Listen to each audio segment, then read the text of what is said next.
朋友們，你哋先唔好急住劃走，坐低飲啖水，聽我同你慢慢傾幾句心入面嘅說話。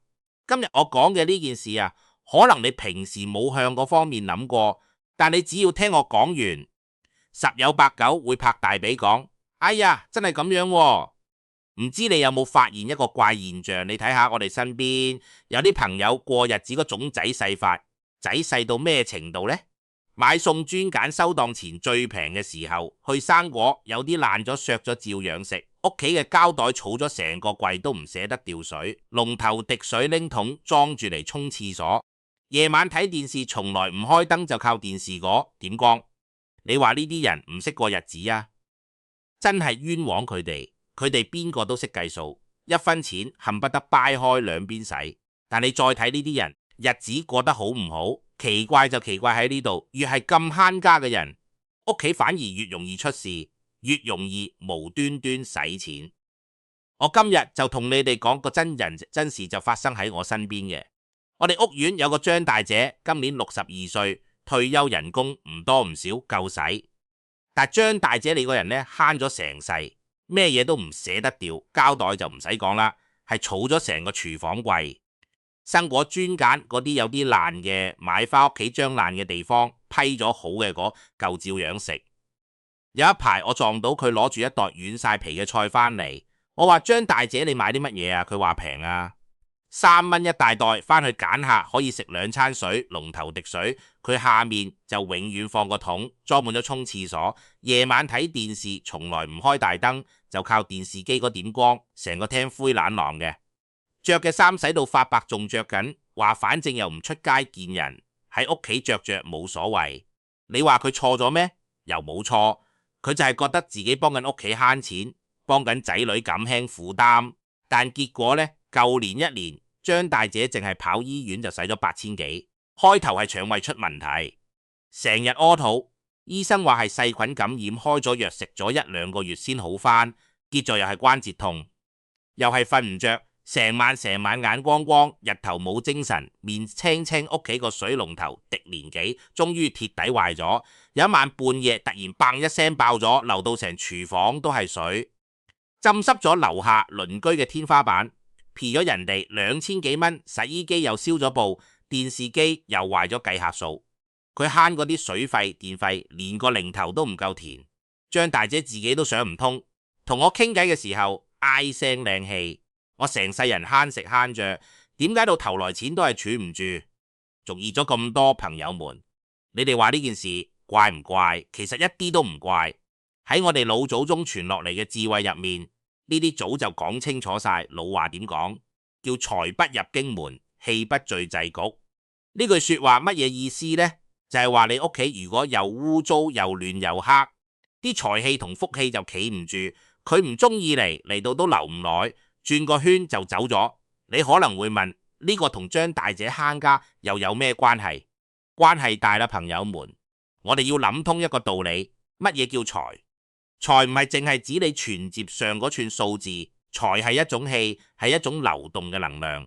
佢同人一樣，中意乾淨企理嘅地方，中意光光猛猛嘅地方，中意通通透透嘅地方。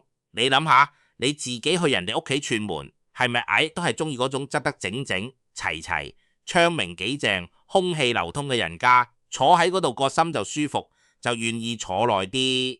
如果入到一間屋，周圍都堆到亂晒龍，光線又暗，空氣又唔流通，你坐都坐唔住就想走，啱唔啱？財氣同福氣都係呢個道理。你屋企堆滿晒成年唔用嘅雜物，呢度一疊膠袋，嗰度一堆空藥瓶，牆角仲有幾年都冇喐過嘅舊衫，氣都走唔通，財氣點入得到？就算入到嚟，連個落腳嘅地方都冇，佢唔定轉頭走可以點？所以今日呢，我就同朋友們好好講下呢件事。我哋平時自以為係節懶嘅幾個習慣，到底係點樣將屋企嘅財氣同福氣一啲一啲咁往外推嘅？我要講嘅呢啲嘢，仲唔係咩深奧嘅大道理，全部都係我哋過日子日日都見到嘅事。如果你覺得我講得有道理，手指公喐一喐，點個訂閱，我哋就算係結咗個善緣。以後我每期都同你傾下屋企內外嘅實在話，一齊將日子過得越嚟越舒坦。喺正式開講之前呢，我先送你一句好兆頭。如果你希望屋企順順當當，身體硬硬朗朗，仔女省心，自己舒心，你就喺留言區打上聚財暢通呢4個字。我哋都信呢啲好話講唔壞，吉利話講多幾句，個心舒服，屋企都舒服。你打上呢4個字，就等於俾自己屋企許咗個好願。我睇留言區邊個朋友最先打出嚟，我俾佢點個讚。好啦，朋友們，我哋正式開始講具體嘅事之前，我先同朋友們拆解一個道理。呢個道理如果你諗唔通，我今日講幾多你都聽唔入耳，翻去都係咁樣。就係點解過度節慳反而會令日子越過越緊？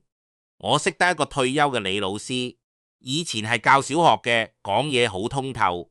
有一排我哋一齊飲茶傾偈，佢講咗一句說話，我覺得好有道理。佢話過日子就好似種花，你要俾佢透氣，俾佢見光，俾佢淋水，但唔可以淋太多，都唔可以唔淋。你越驚佢死，日日睇住佢，反而越容易睇死佢。種花係咁，過日子都係咁，太鬆唔得，太緊都唔得，要有個分寸。呢句說話真係講得好，過日子都係呢個道理。你睇下，我哋身邊好多人慳咗成世，錢睇得實一實，一分錢掰開兩邊使，千死有一日有咩急使？結果呢，越慳越覺得錢唔夠使，越覺得錢唔夠使就越慳，將自己困咗入死胡同，出都出唔返。呢啲叫乜叫窮過怕？窮到最後連膽都窮埋。我哋成日話窮人氣短，其實唔係氣短，係心虛。你越覺得自己窮，你嘅精氣神就越往下多，條腰就挺唔直，講嘢做嘢就冇底氣。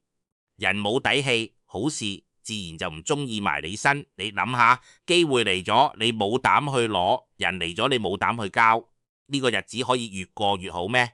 講深一層，屋企堆滿晒唔用嘅舊嘢，爛嘢就好似塞住你條財路嘅大石。你將呢堆石搬走咗，條路就通。你唔搬，佢就一直喺度塞住呢啲嘢，就好似一潭唔流動嘅死水。死水時間長咗會發臭，會生蚊。邊個願意喺死水隔年企？財氣同福氣都一樣，佢中意乾淨企理、光光猛猛嘅地方。你屋企堆滿晒成年唔用嘅雜物，佢連腳都插唔入，點入你屋企嘅門？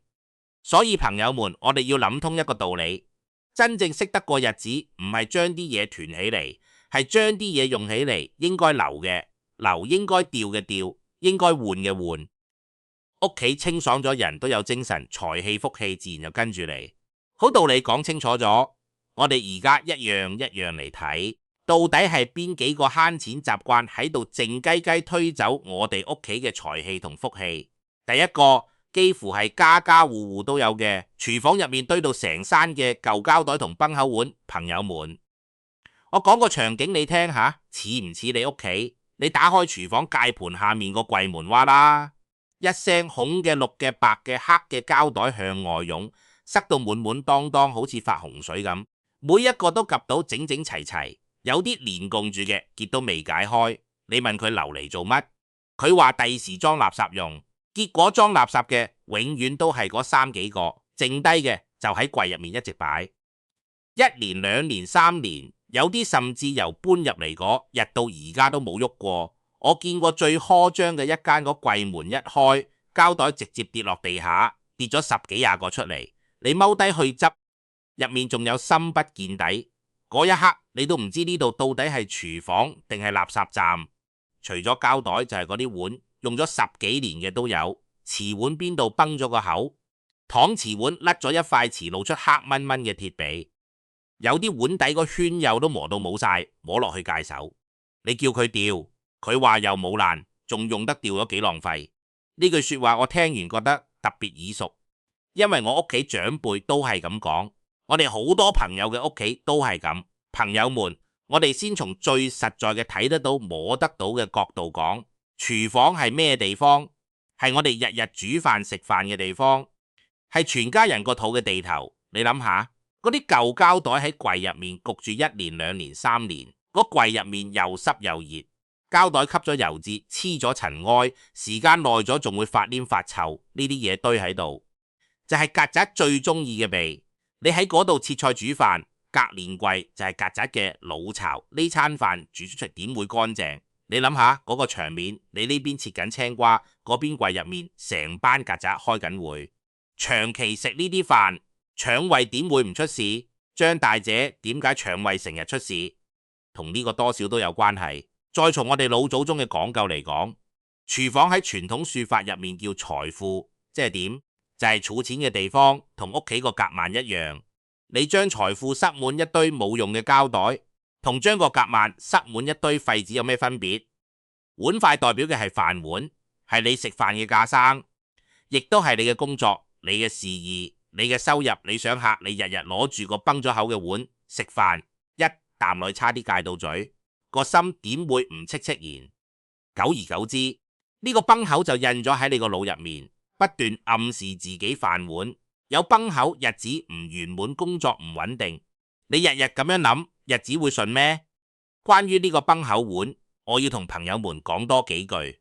有啲朋友可能會覺得唔係啊嘛，一個崩口芝嘛，使唔使講到咁嚴重？我哋換個角度諗，你日日食飯嘅時候，對眼都會見到嗰個崩口，把口間中仲會碰到嗰條脷邊。呢個係一種持續嘅微小嘅負面刺激，一日兩日冇事，一年兩年呢，10年呢，你嘅潛意識入面積累咗幾多崩口破損唔完整嘅暗示呢啲嘢，平時你感覺唔到，但佢哋就好似滴水穿石咁，靜靜雞影響緊你嘅心態，心態變咗，遇事嘅態度就變咗，態度變咗，日子又點會唔變？我仲聽過一個老師傅講，處理呢種崩口碗啊，唔可以就咁掉落垃圾桶，你要揾塊紅布包住佢，然後先至處理。點解呢？紅色喺傳統有辟邪嘅說法，紅布一包就係將破財嘅衰氣包住掉咗佢，呢個叫破舊立新。朋友們都信呢啲，你同佢咁樣講，佢唔單止唔攔你，仲會催你快啲搞。呢個動作雖然簡單，但入面嘅講究一啲都唔簡單。紅色代表火，火可以化走唔好嘅嘢。用紅布一包就等於將破碗入面嘅衰氣化走晒，再掉出去就乾乾淨淨，唔會拖累屋企。我有個朋友開咗間小飯館，佢阿媽就特別中意儲膠袋，廚房 A 盤下面塞到密質質，連去水管都幾乎睇唔見。結果有一年夏天，唔知邊個袋入面混咗個爛生果落去，引嚟成嚟曱甴。嗰啲曱甴生得快啊！今日見到一隻，聽日就變10隻，冇幾日就爬到成個廚房都係。灶頭上、砧板上、碗櫃入面，周圍都係，最後冇晒計，要將成套廚櫃拆晒，重新裝過，淨係換新就使咗8000幾，前前後後搞咗半個月冇開過檔，為咗慳嗰3幾毫子嘅膠袋，倒是8000人唔再講，仲連生意都耽誤埋。你話呢條數劃唔劃得過？咁點解決呢？硬掉肯定唔得。朋友們心痛，你同佢講掉，佢會同你急。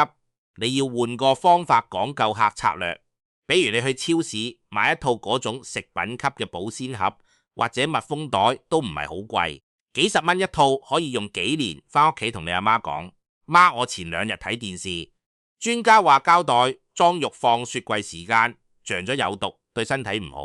我買咗呢個俾你，又乾淨又衛生，仲可以反覆用，計起嚟仲慳過買膠袋。朋友們最驚咩？最驚生病，最驚俾仔女添。負擔你攞健康嚟講，佢一定聽。對於崩口碗，你就話，媽，我前2日聽一個識嘢嘅人講，屋企用爛碗影響運勢，對啲後生工作唔好。然後你買一套新碗翻嚟，唔好買太貴嘅，普通靚靚地就得。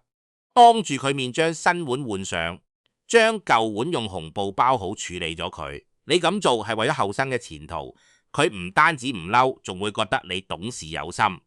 講完廚房，我哋再講第2個習慣。為咗慳電，唔捨得開燈，屋企成日黑掹掹。朋友們，呢個習慣係咪更加多人有？日頭喺屋企，明明出面陰天，屋企都幾暗，但就係唔開燈，覺得仲睇到夜晚，更加唔使講。睇電視就靠電視光，食飯就靠廚房透過嚟嘅光，客廳收大燈1年都開唔夠幾次。玄關嗰盞燈由搬入嚟到而家都未換過幾次燈膽，夜晚返到屋企開門換鞋都係摸黑。我就想問一句，朋友們，我哋慳嗰幾度電，一年可以慳到幾多錢？10蚊定20蚊？但係因為屋企黑跌親，入一次醫院要幾多錢？3000、5000都係少。而且你哋有冇發現，成日喺黑嘅地方，個人嘅心情會向下沉，做咩都提唔起勁，周身仲容易者痛。呢啲唔係我亂講，而家嘅科學都證明咗，光線暗咗，人體分泌嘅嘢就會唔同，容易眼瞓、冇精神、心情唔好。特別係上咗年紀嘅朋友，對眼本來就冇後生嗰陣咁好，光線再暗啲，睇嘢又辛苦，行路又怕撞親，個實心成日吊吊揈，時間耐咗精神點會好？從我哋老祖宗嘅講究嚟講呢，玄關係一入門嘅面口，亦都係氣入嚟嘅門口。客廳係招呼親朋好友嘅地方，代表一家人嘅精神面貌。老話講明，堂宜廉不宜暗，就係話你間屋嘅正廳要光光猛猛先有精神。喺古代明堂係帝王舉行大典嘅地方，一定要夠光夠大，先至顯得有威嚴有氣度。我哋普通人雖然冇咁大排場，但呢個道理係相通嘅。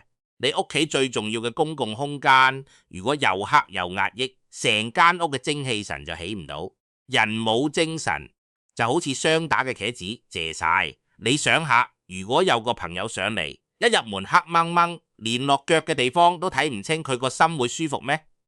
更加唔好講咩貴人財氣，人哋一睇呢間屋黑沉沉、死氣沉沉，定轉頭就走咗。呢個喺老話入面叫蕩路煞，就係你自己將條路塞住咗。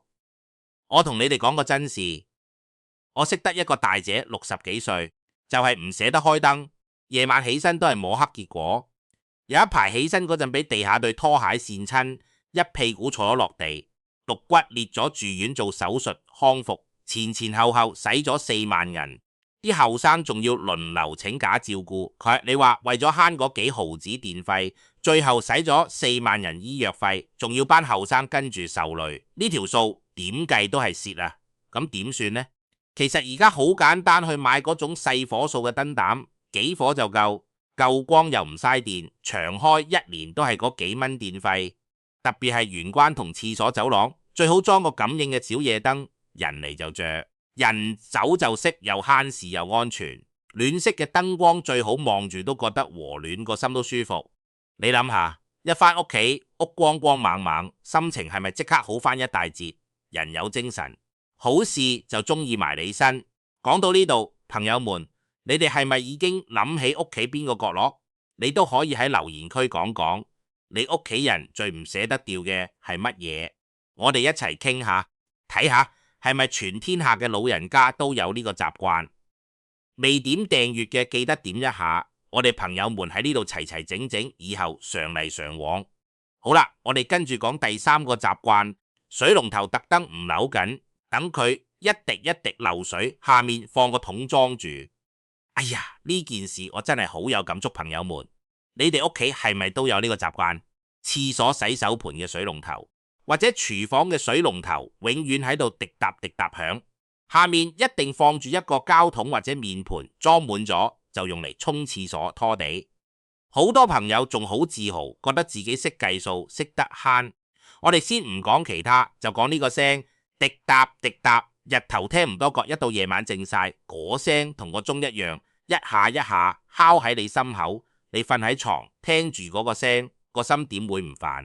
覺都瞓唔安樂。再講實際嘅，你聽住佢滴咗成日裝咗幾多水，一桶一桶水先值幾多錢？1毫子定2毫子？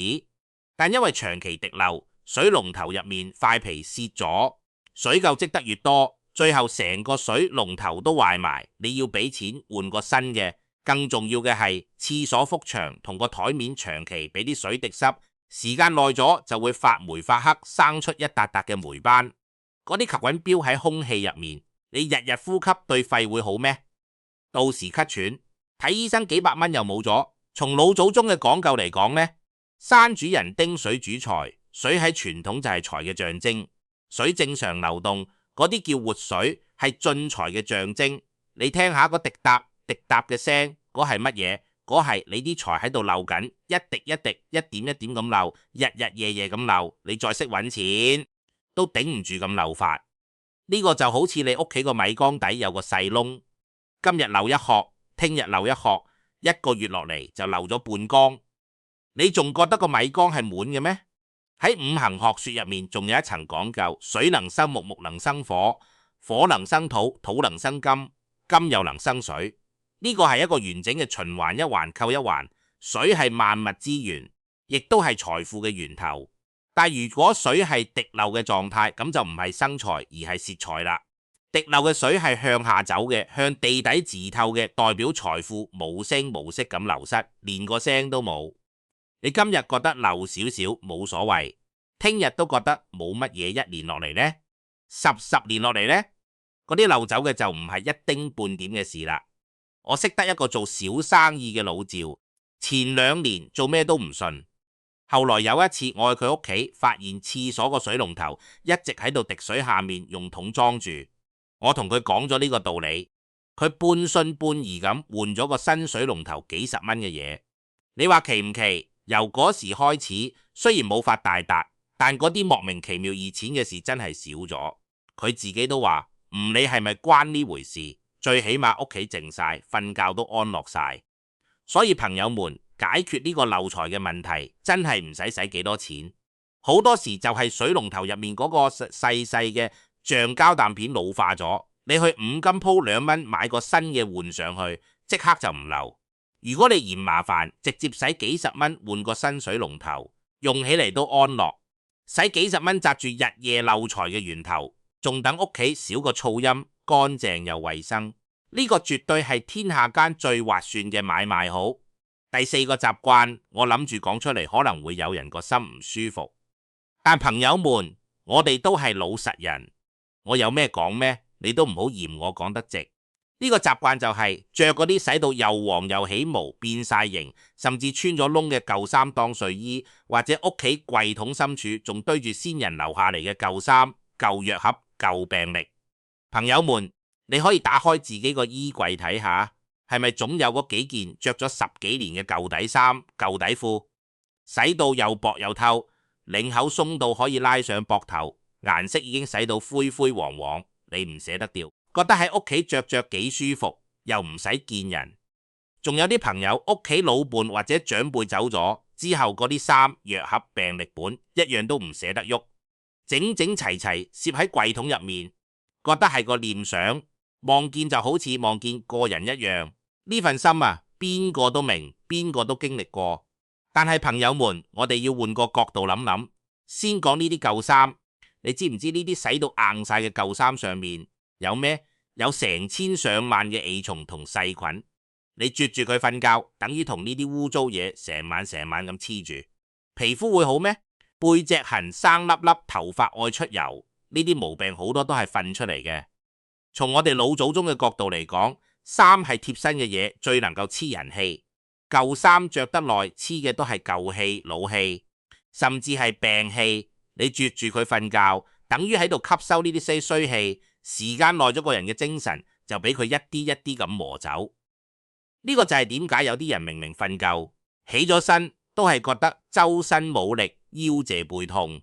再講嗰啲先人留下嚟嘅衫同藥盒，朋友們，我要同你講句心入面嘅說話，懷念一個人係放喺心入面，唔係堆喺櫃入面嘅。你將嗰啲藥盒、病歷本揼喺櫃入面，日日同佢哋喺埋一間屋，嗰啲係乜嘢？嗰啲係病氣同仇氣啊！你日日同佢哋住埋一齊，時間耐咗身體會好咩？我聽過一件事，有個姐姐老伴走咗之後，將老伴嘅衫一件都冇喐過，全部鎖喺櫃入面，足足3年。嗰3年入面，佢身體越嚟越差，成日呢度痛嗰度痛，夜晚瞓唔着，日頭冇精神，成個人瘦咗一大圈。後來有個醒目嘅人同佢講，呢啲嘢要處理就處理，留1-2件做念想就夠。佢聽咗之後，揀咗一件老伴最中意嘅外套，改咗個攬枕，日日挨住睇電視，剩低嘅衫洗乾淨，捐咗藥盒病歷都處理晒。你估下？點冇幾耐，佢嘅精神就慢慢好翻，人都脹翻少少，面口都多咗笑容。所以朋友們，我唔係叫你將先人嘅嘢全部掉晒，我係話揀1-2件最有意義嘅，留低做個念想就夠，剩低嘅乾乾淨淨咁送出去。等佢哋去幫其他人，呢個叫替先人積德，係好事。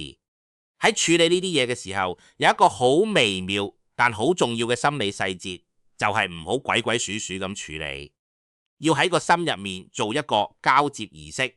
你可以攞住嗰啲衫喺心入面同自己講一句：呢啲嘢我幫您安排好啦，您放心，我會好好過日子嘅。咁樣一嚟，你嘅潛意識就唔係掉咗佢，而係完成咗一個善意嘅傳遞。呢個心理動作可以令你嘅內心更加平靜，亦都可以減少嗰種我係咪做錯咗嘅罪惡感。朋友們，呢個方法你試下好有用。你自己嘅舊衫都一樣去買2套舒舒服服嘅新睡衣，純棉嘅、軟熟嘅，着住瞓覺都安樂，對自己好啲。呢個唔係浪費，係養氣。你着住乾乾淨淨嘅衫，瞓覺瞓得香，精神好，身體自然就硬朗。講到藥盒，仲有一件事要提醒朋友們，就係嗰啲食完藥剩低嘅空樽唔好取。好多朋友覺得嗰個藥樽好實淨，個蓋又密實，洗乾淨咗留嚟裝癲裝甩扣，咁結果儲下儲下就係一大櫃桶。朋友們，我同你講，嗰啲藥樽點洗都好，螺絲坑入面樽蓋肚片上面嘅藥漬係洗唔乾淨嘅。你打開櫃桶一聞，一陣藥味，嗰啲係乜嘢？嗰啲係藥氣，係病氣。你將一堆病氣囤喺屋企，對身體會好咩？我打個譬如俾你聽，你去醫院逗留一日，聞住嗰陣消毒火酒同藥水味，個心係咪即刻扎住唔舒服？你將一堆空藥樽囤喺屋企，等於將醫院啲藥味搬咗返自己屋企，日日聞住。你以為洗乾淨就冇事？嗰啲你睇唔到嘅藥物微粒就收埋喺樽口嘅罅隙入面，慢慢揮發出嚟。你每次打開櫃桶攞嘢，就吸咗少少入去，一次兩次冇乜嘢，1年2年呢？呢個同慢性中毒有咩分別？我嘅建議係應該掉就掉。如果你覺得有幾個樽確實好，最多留1、2個，洗得乾乾淨淨，放喺通風嘅地方晾半個月先用，其他嘅全部處理晒佢好。4個大坑都同朋友們講完，總結一下：第一，廚房入面嘅舊膠袋同崩口碗塞住財富，穿咗飯碗；第二，屋企唔捨得開燈，即黑咗財路，擋咗貴人；第三，水龍頭長期滴漏，日日夜夜散財，仲惹病氣；第四，着爛衫當睡衣，留病氣為物，損咗精神，耗咗健康。講到呢度，我知道好多朋友個心已經喺度盤算緊，呢啲嘢係要處理。但係我屋企嗰位或者我阿爸阿媽死都唔俾喐，點算？朋友們，呢個問題問到重點啦。你如果硬嚟行上去就掉，咁肯定唔得。屋企鬧交，氣都唔順，仲講咩財氣福氣，家和萬事興，呢句說話幾時都啱。我送一套講法俾你，你照住咁講實掂。記住一個道理，唔好同老人家講掉，要講換；唔好同老人家講你唔啱，要講為咗自己有。比如你想處理廚房啲崩口碗，你唔好行上去就話媽，你呢啲爛碗要掉啦。你要換個講法，媽，我前2日揾咗個識嘅人睇過，話我哋屋企呢2年運勢麻麻地，同呢啲崩口碗有關係，叫飯碗不保，影響啲後生做工同揾對象。我買咗套新碗返嚟，將舊嘅換咗佢啦。呢個對後生好你。咁樣講，老人家唔單止唔耐，你仲會催你。咁快啲啦，換。再比如你想處理嗰啲舊衫，你唔好就咁掉，你買2套新嘅舒服嘅睡衣送俾佢。媽，我行街市見到呢套睡衣幾好，純棉嘅又軟熟，買咗套俾你。你試下瞓覺一定舒服。佢着咗新嘅，自然就覺得舊嘅冇咁香。我再教大家一個更加有用嘅溝通方法，你可以叫佢做3文治講話法。即係點呢？就係先將好聽嘅說話講喺前頭，中間夾住你嘅真實想法，最後再用好聽嘅說話兜翻個底。比如你想清理廚房啲膠袋，你可以咁樣講：媽，呢幾年你為頭家勞心勞力，辛苦晒，我睇到都心痛。廚房嗰個櫃入面嗰啲袋堆得太多啦，我擔心野曱甴影響你身體。不如今次我哋好好清理下，清完我帶你去酒樓食餐，好嘅，好好慰勞下。你睇，前面係肯定同感恩，中間係關心同提議，後面係獎練同盼望。呢番說話，老人家聽完個心舒服，仲容易配合。呢個就係好話三層包，辦事唔使勞。仲有一個方法叫分批做，慢慢嚟。你唔好諗住一日之內將間屋反轉，邊個都受唔住。你今日清理一個櫃桶，聽日清理一個櫃，慢慢嚟，等間屋清爽晒。老人家自己都會覺得，咦，咁樣好似舒服好多喎。清理嘅時候仲有一個重點，就係要老人家參與埋一份，唔好自己悶頭做。你攞住樣嘢去問佢，媽，呢個袋我哋擺咗2年，一次都冇用過，不如今次清咗佢，等佢自己做呢個決定，佢反而更加容易接受人，都有呢個心理。自己決定嘅嘢喊住都要認，你幫佢決定咗，佢個心唔舒服，轉個頭可能又靜雞雞執翻，等佢自己點頭，嗰啲先係真正清走咗。清理完之後，我哋仲可以喺屋企添加幾樣小物件幫客手，比如喺大門入去嘅地方放個漸暖色嘅小台燈，夜晚唔好猛任。呢個叫迎財燈，就係光光猛猛咁將財氣接進來。再比如客廳東南角嗰個係屋企財位，將佢執到乾乾淨淨，放一盆好養嘅綠色植物，比如富貴竹、發財樹綠色嘅嘢，望住就係喜慶有生氣。但記住枯枝爛葉要及時剪走，謝咗死咗嘅花要即刻拎走，嗰啲仲衰過唔擺。講到呢個財位擺放，我再同朋友們講多幾句。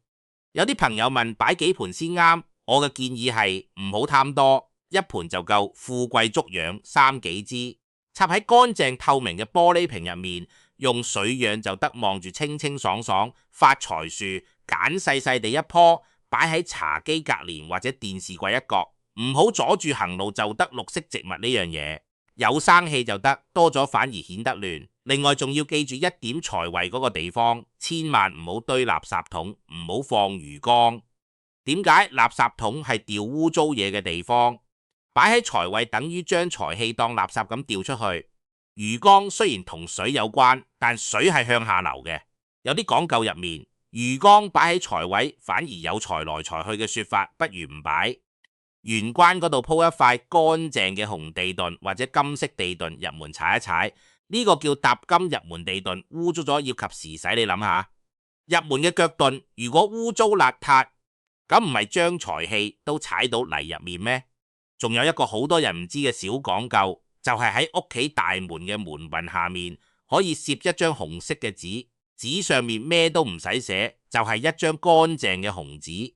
紅紙斷門喺傳統講法入面叫義運當頭，意頭好，仲唔使點使錢。你試下，唔使錢唔費事，求個好意頭，何樂而不為呢？呢啲都唔係咩複雜嘅操作，使錢唔多，費事唔大，但屋企光猛咗、乾淨咗、靚咗，你自己望住個心都舒服。嚟串門嘅親戚朋友都讚，心情好咗，身體好咗，好運自然就跟住嚟。朋友們，最後我仲想同你哋講句心入面嘅說話。我哋呢一世行過嚟唔容易，後生時易流，大班細路老咗，仲要為仔女操心，慳咗成世，咩苦都食過，咩罪都受過。但係而家日子好咗，細路又大晒，我哋都應該學下對自己好啲啦。唔係話要大魚大肉亂使錢，係話我哋要將日子過得清爽，過得精神，屋齊齊整整，光光猛猛，人着得乾乾淨淨，舒舒服服。呢個日子過起嚟先有味道。捨得，有時捨棄啲冇用嘅雜物，先可以得到更好嘅嘢。捨棄舊氣先可以迎新氣，捨棄病氣先可以聚福氣。覺得今日我講嘅說話有道理，對你有用，唔好唔記得喺留言區留下聚財暢通呢4個字。我哋朋友們互相祝福，一齊將日子過得更舒心、更開朗。覺得有用到可以轉發俾身邊嘅老朋友，等大家一齊將間屋收拾下，將身體養得健健康康。